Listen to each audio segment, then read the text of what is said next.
What is up guys, Julien here, the French winemaking guy who makes wine videos here on YouTube, yes, wine videos, and we are looking at how to pronounce the name of popular appellation from the very south of France, from the Languedoc-Roussillon area, but we are to the very south of the Languedoc-Roussillon area, as far south in France as you can go, in fact, nearing the Spanish border. So this is an AOC, a wine appellation from this area.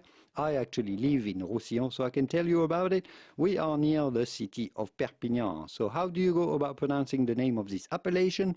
Côtes du Roussillon village, with the typical French pronunciation. Côtes du Roussillon village, but it'd be fine in English or American to say Côtes du Roussillon village.